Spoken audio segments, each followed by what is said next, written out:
ayan, iwas daming tao sa mall, tipid sa gas, sa lahat.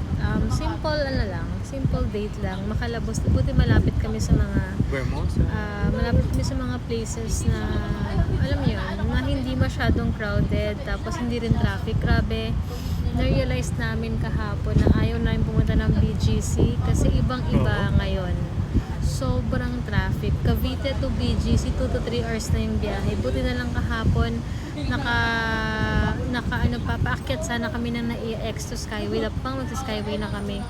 Paakyat pa lang ng Skyway and EX. Sobrang traffic na, guys. So, we decided na gamit na lang yung SLEX, guys. Kaya medyo napadali, no? Pero 2 hours to 3 hours na yung biyahe namin, guys. Dating 1 hour lang, kaya, no? 1.5, Hindi, no? I think yung Before, na wala pa masyadong maraming kotse, baby pa si Hugo, kaya ng 1 hour eh. Hindi, I think yung before kasi medyo ano ba yun? Medyo Konti pa yung car. konti, aside sa konti pa yung cars, uwian na, undas. Ay, oo nga.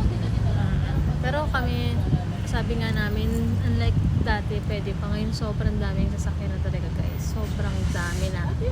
Kagabi, paglabas pa lang namin sa Forbes, grabe yung traffic, no? As in, pati sa EDSA, ang traffic na. Kaya sabi namin, pag weekend, sa bahay na lang kami, mag-business na lang ako, or gumawa ng mga content, mag-promote ng mga pang-business, yung mga gano'n na lang gagawin namin. Bihira na kayo pupunta kung wala namang invite or something, na somewhere sa BGC. Hindi talaga na kami masyadong pupunta dun lately, or hindi na kami masyadong pupunta kasi grabe na, iba na yung intense ng traffic talaga. Mabuti sobrang kami, thankful kami na marami ditong mga pupuntahan na malapit lang sa amin na mas tipid pa, guys.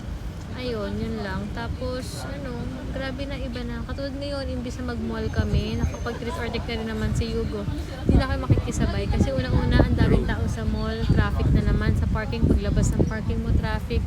Ang mahal na rin ng gas. Iba na rin talaga ngayon, guys. So, buti anak namin, tignan nyo, happy lang siya doon. Pakita ko sa, ay, dapat yung ganito. Ayun, tignan nyo, ganun lang siya, guys. So, ayan, ayan. Pag pinapalitan ko, pag dino-zoom ko to, biglang gumaganon ang garaw. I-check ko nga lang, guys, ha. So, yun. Iba na naman, iba na yung routine namin. Saka, mas okay na rin na sa house. At kayo na sa bahay lang din ako. Ako kumakayod ako na sa house. Nagkaka-extra income pa ako. Kaya lalabas ka magastos pa. Pero, para kayo ko naman, guys. Pero alam niyo yun, gagamitin ko na lang yung Saturdays, Sundays ko para kay God, and yun, para kumayod na lang din. Kaya pag minsan pag weekdays, labas tayo, pero uwi rin tayo maaga. Huwag tayo magpapaabot ng 5 o'clock, no? Gano'n na lang, no? Depende. Takot ka Makalabas lang. Saan? Saan ako takot, saan? Sa kasada. Kalsada? Napapagod ako mag-drive eh. Napapagod ako, kaya hindi na ako masyadong nagpupush na umalis. Kasi yun pa, ako lang yung driver. Kung si daddy, why not? Pero pag ako ngayon, natamad na ako mag-drive. Lugi ako dun, ha? Natamad na rin talaga ako mag-drive, guys. Miss, wait lang, dito na yata yung Shades ba yan? So, yung shades mo. So, yun na nga, guys. Buti na lang talaga. Kasi, na rin, dati, nung bata pa si Hugo, okay lang talaga. Parang, hindi pa ganun ka rin karami kotse, no? At ano yun? 2 years old siya? Mga 2 years old. Oo, Hindi mga pa 2 ganun years karaming old. kotse nun. Ngayon, intense na. Intense na. Iba na. Naramdaman na rin talaga namin, no? Kahit even na EX, sobrang traffic. As in. Intense na. Intense na. Kaya mas okay talaga na, alam mo yun, tawag dito, sa malapit na lang na mga lugar dito. Has to be Ang galing, foot ang first. galing niyo mag-edit ng picture. Right? You go. Yeah. You take a video and then when you jump, it has to be foot first. Or feet first, rather. Na nag-i-instruct na. Getting better na talaga. Tuwa lang ako. Kasi going 5 months si daddy. Yan lang. Nakakatuwa Oh, rin you go, siya go. na ano rin siya.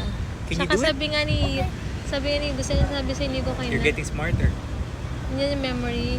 Your memory is getting better now. Oo, sabi niya kay daddy niya. Yun ang i-update namin, guys. Basta babataan ko na lang kayo. Basta as much as possible, guys, i-share ko yung mga moments na, alam niyo yun, yung mga kaya ko i-share sa inyo. I-share ko talaga, guys. You go.